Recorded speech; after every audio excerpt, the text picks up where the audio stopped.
I'm going to flip over one tarot card. I'm not going to look up the meaning. I'm not going to recite a keyword. I'm going to show you how to begin reading in less than 30 seconds. But first, we need a question. Let's use something ordinary. Why am I so exhausted lately? 5 of discs. The suit is discs, called pentacles in many decks. Discs concern resources, time, effort, energy, money, space, and spirit. The number is 5. 5 tells me that something necessary is missing, unstable, moving, being spent, or being mismanaged. So before I even study the picture, I already have a basic sentence. A necessary resource is missing from this situation. The question concerns exhaustion. The most likely missing resources are time and energy. Maybe this person is not giving enough time to sleep. Maybe work is consuming all their energy. Maybe they're giving their effort to everyone else and leaving nothing for themselves. That's already a very useful reading. No guidebook, no list of keywords, no dramatic prediction, just the suit, the number, and the question. And an ordinary example from real life. And that's the method we're learning today. Because reading tarot is not primarily about remembering what every card supposedly means. It's about knowing how to ask the card the right questions.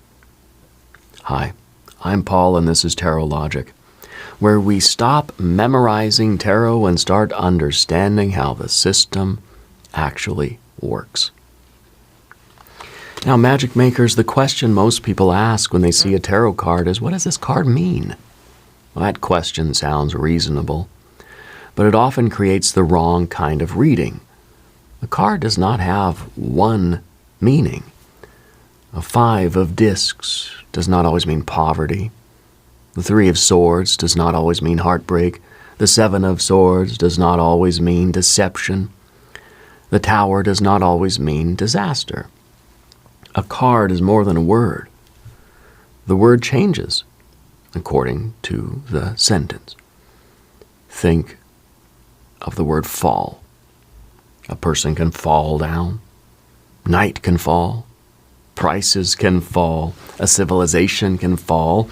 We can fall in love. See, the word remains the same. The sentence tells us what kind of falling is happening.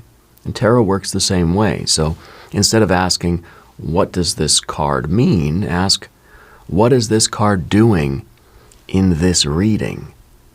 That question keeps the card alive. So here's the complete method. When you draw a tarot card, you ask 7 simple questions. What was actually asked? What kind of card is this? What area of life does it describe? What is happening in that area? What does the image add? And how would I say this in ordinary language? And does that interpretation fit the reality and the surrounding cards? That's the entire method. So let's take each question one at a time. The question is the beginning of a reading.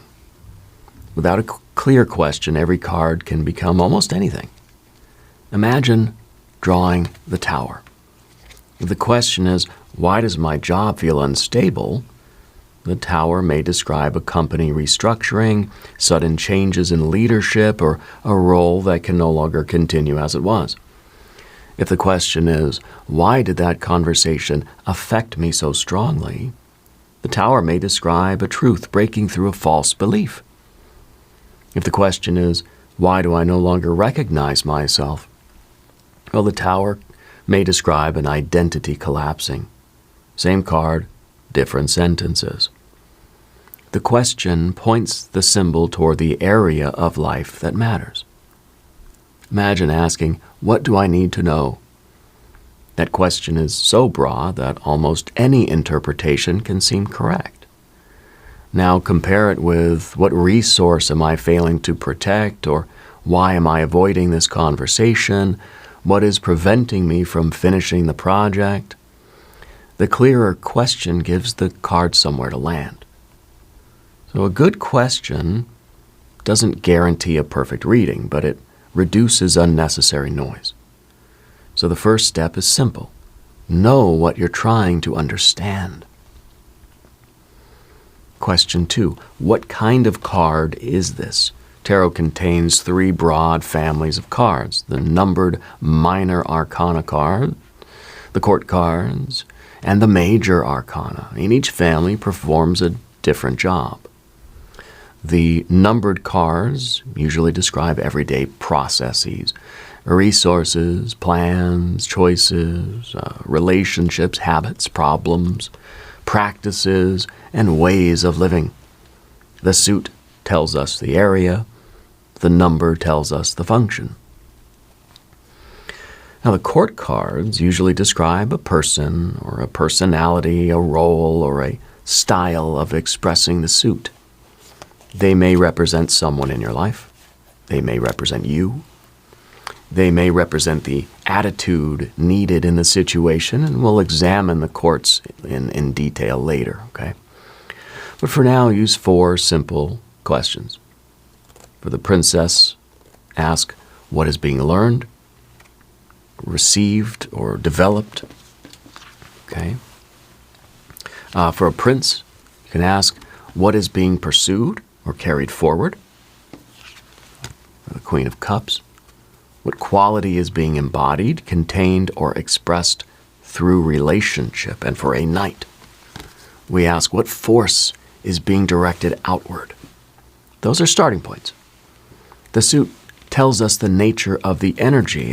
A Queen of Cups may embody emotional awareness, receptivity, or care. A Prince of Wands may pursue change, ambition, or creative action. A Princess of Discs may be learning to manage a resource or beginning something practical. A Knight of Swords may direct thought, communication, strategy, or argument.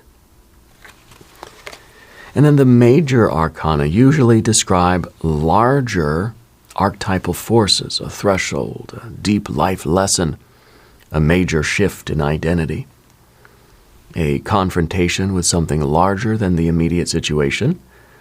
The minor arcana may show that you need a new schedule. The major arcana may show that your entire relationship with time is changing. The minor arcana may show an argument. The majors may show the collapse of the identity that created the argument. Now, the major card does not automatically mean that something dramatic will happen. It means the reading is touching a larger pattern. So ask, what larger life process does this card represent?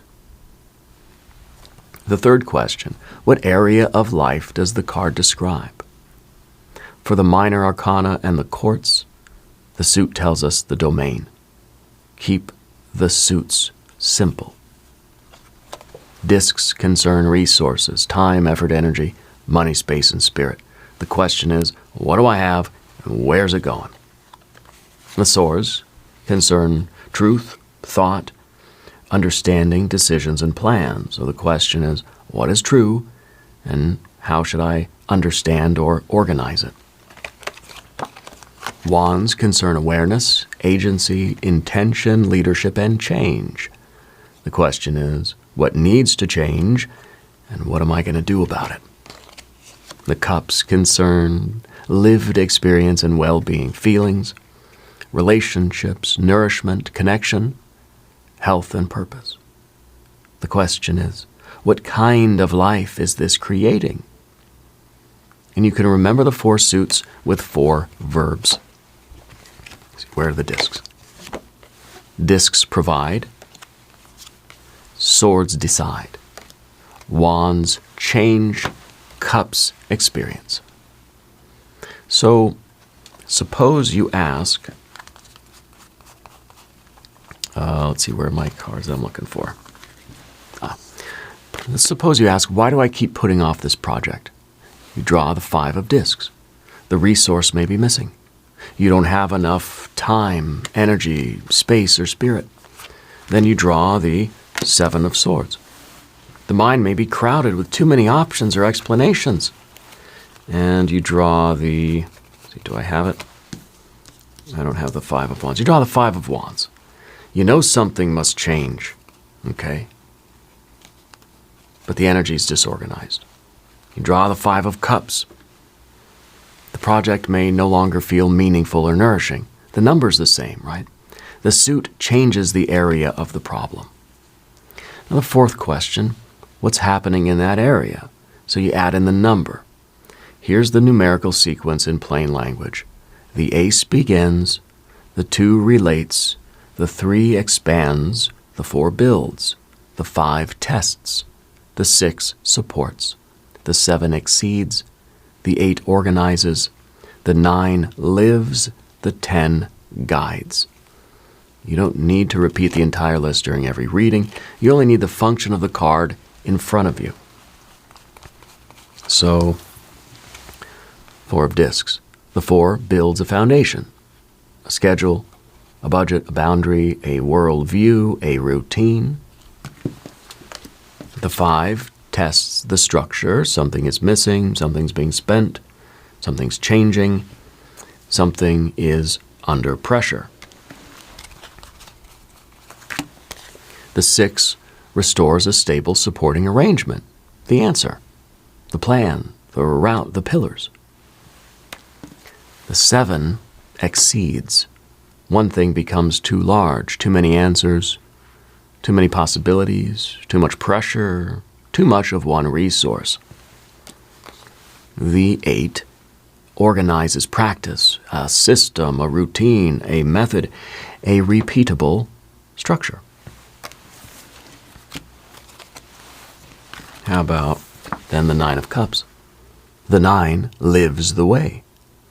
The quality has become a way of life. Then the 10. The 10 points toward the ideal and the limit of the current form, a horizon, a complete model, a necessary ending that opens into another beginning. See, the number tells us what the element is doing. The suit tells us where it's doing it. Question 5. What does the image add? Once you understand the suit and the number, you look at the actual card.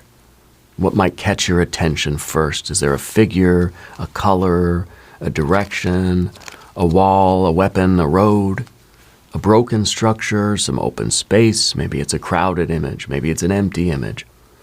Describe before you interpret. Suppose you look at the moon. You may notice darkness, a narrow path, animals reacting, something hidden beneath the surface, a distant light. Those details create possible metaphors. The road is visible, but only partially. Something can be followed, but certainty is limited. Instincts are active. The mind may be filling the darkness with imagined dangers. Now return to the question. If the person asks, why am I afraid to make this decision? The image suggests that they can't see the entire path. The fear comes partly from uncertainty. And if they ask, why has my creativity increased? Well, the same image may suggest dreams, imagination, symbolism, and unconscious material moving toward consciousness. The image adds texture. It doesn't erase the question. Every symbol on a tarot card does not need to become a separate prediction. A blue shape does not automatically mean someone will buy a blue car. A bird does not automatically mean a deceased relative is speaking. A number does not automatically predict a date. Sometimes a bird is part of the card's larger metaphor. Sometimes blue creates the emotional atmosphere. Sometimes a small detail is useful. Sometimes it's just simply part of the art. Start with the strongest pattern. Add details only when they clarify the sentence. The 6th question, how would I say this in ordinary language? This is one of the most important steps. A reading should eventually become a sentence that a human being can use.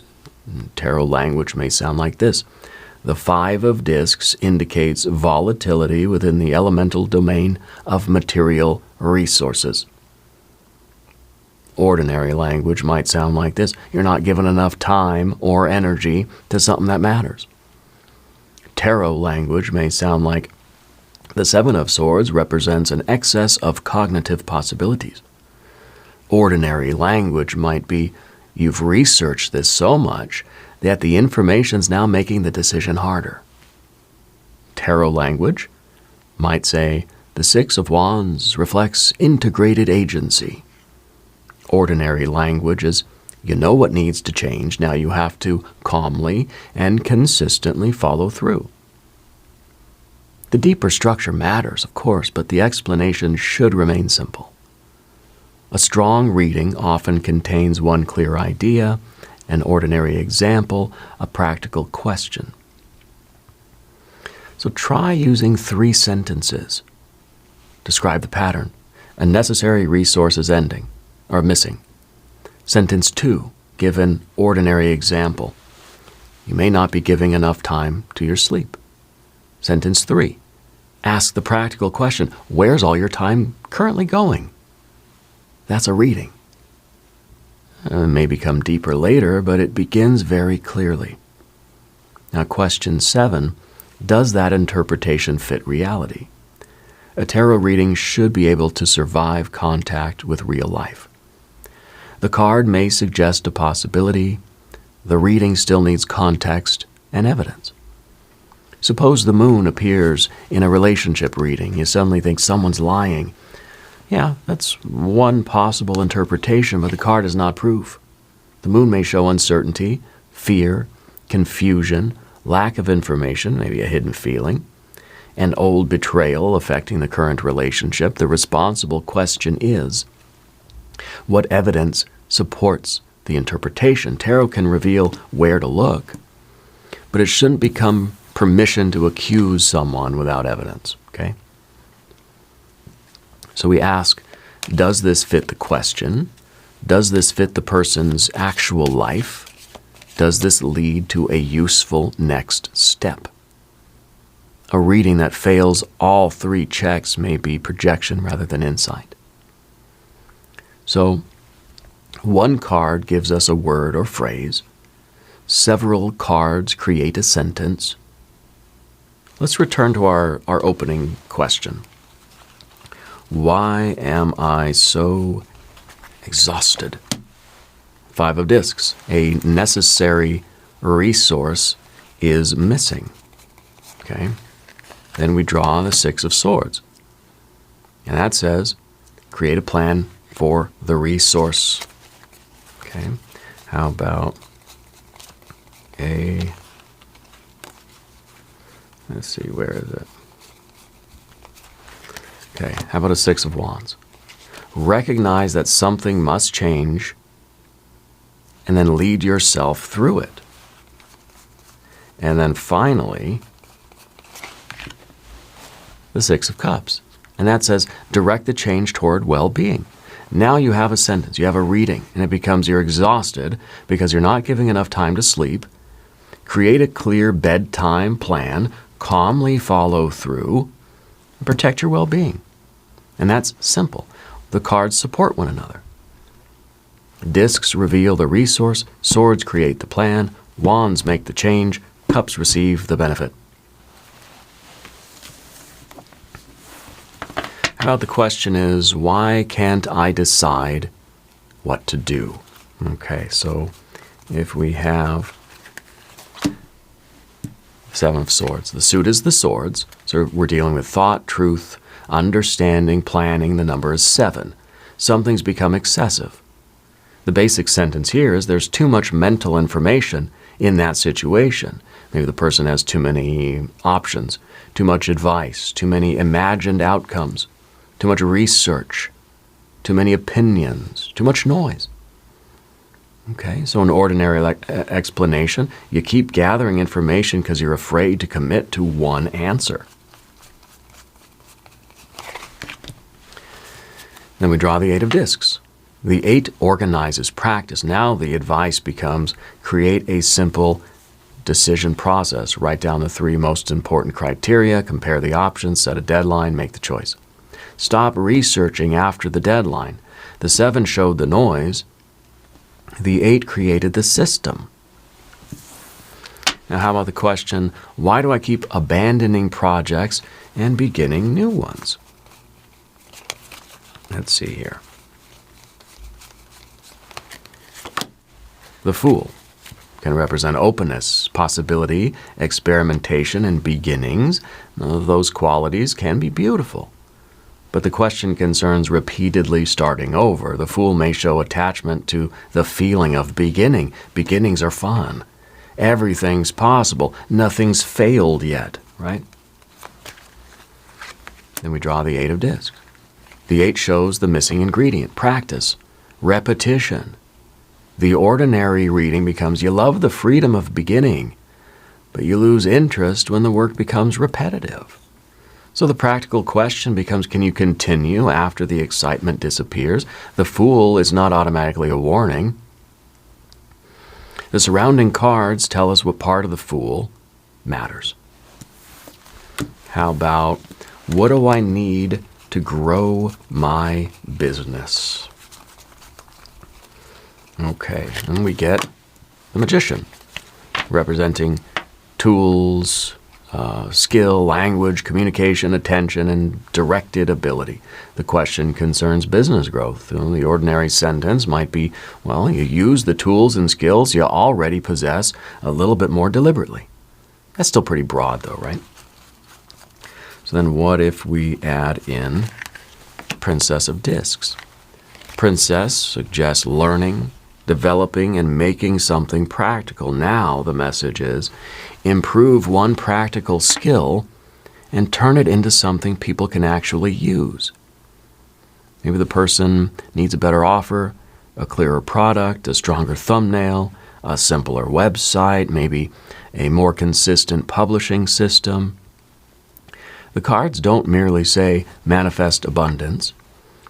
They identify a practical direction, use the tools, develop the skill, create something tangible. Okay, how about the question is, why does my old identity no longer fit? 10 of Swords. The suit is swords, so we're dealing with truth, understanding, thought, or identity. The number is 10. A complete model has reached its limit. I call this the birdcage card. A belief can protect you. An identity can organize your life. A worldview can help you understand your experience. For a while, the cage serves a purpose. Then you grow. Reality becomes larger than the model. The bars become too narrow.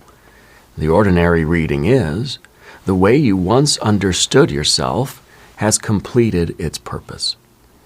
The ending is painful because the old identity was real. It helped you survive. It can't carry you into the next life. Then we add the Fool. The 10 becomes a new ace. The necessary ending creates a beginning. So the sentence becomes, stop trying to repair an identity you've outgrown. You're entering a period where you must discover who you are without the old definition. And that's the birdcage opening. All right.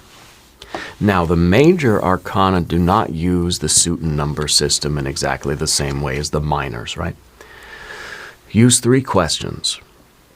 What archetypal event is happening? How does that event relate to the question?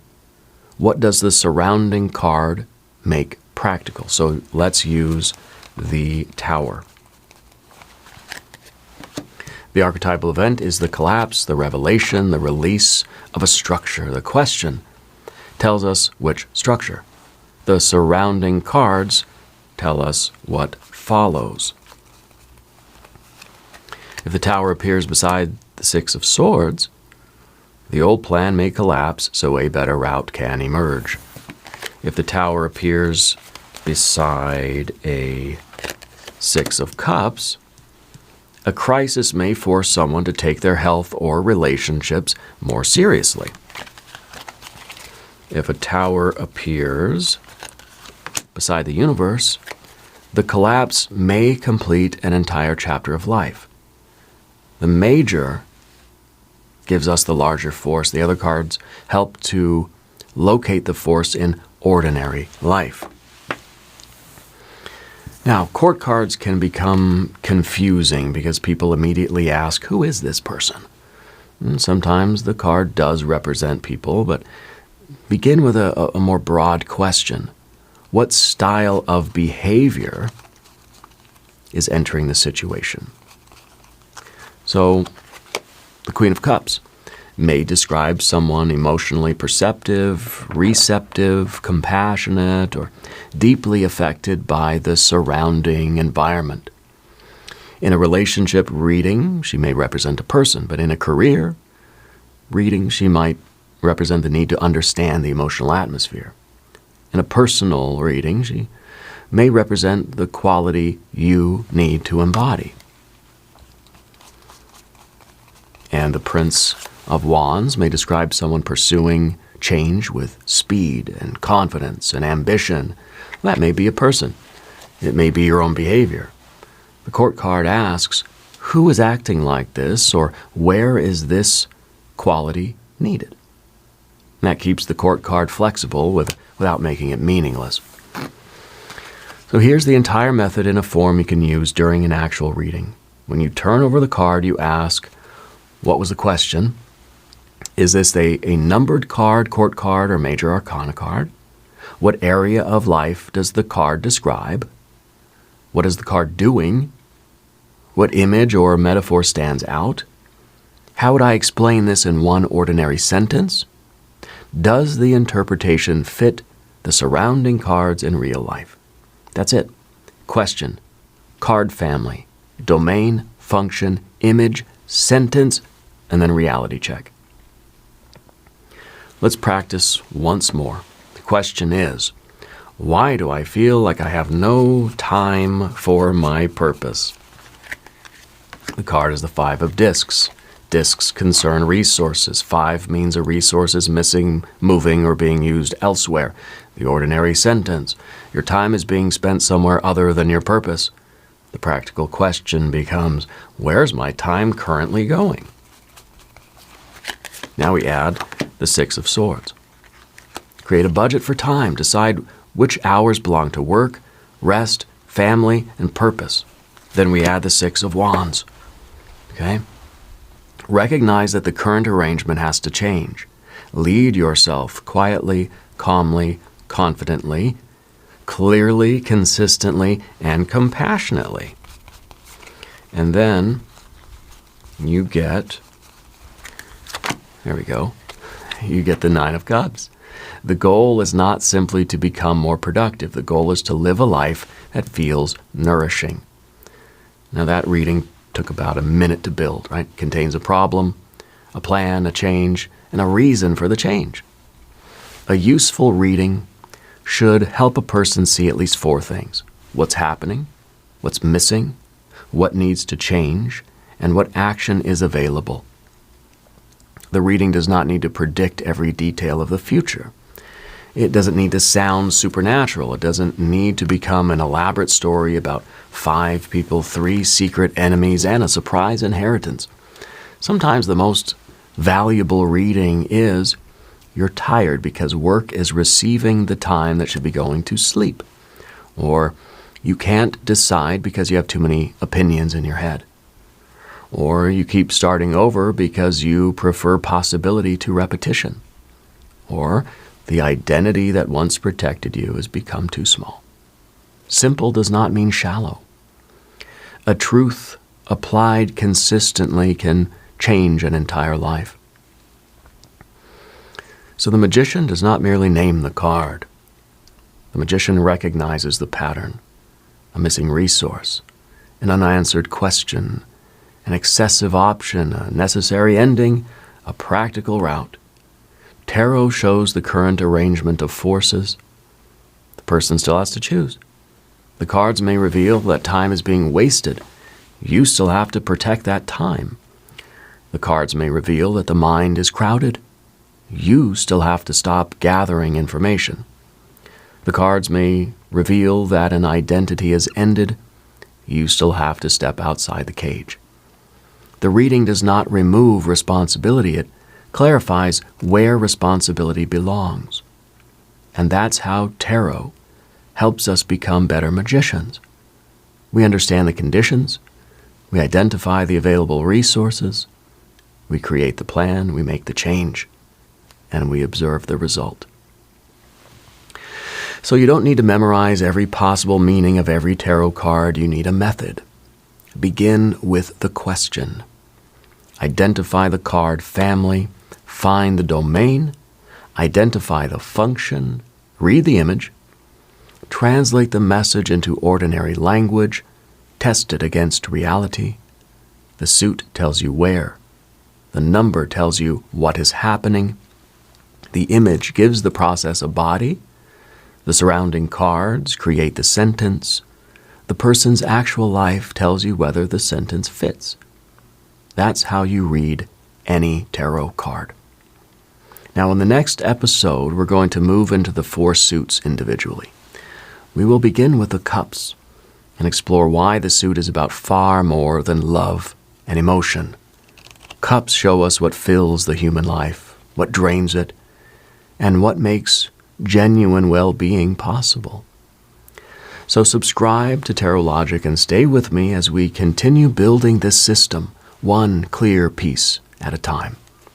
Until next time, read with clarity, and remember that the most important part of any tarot reading is you.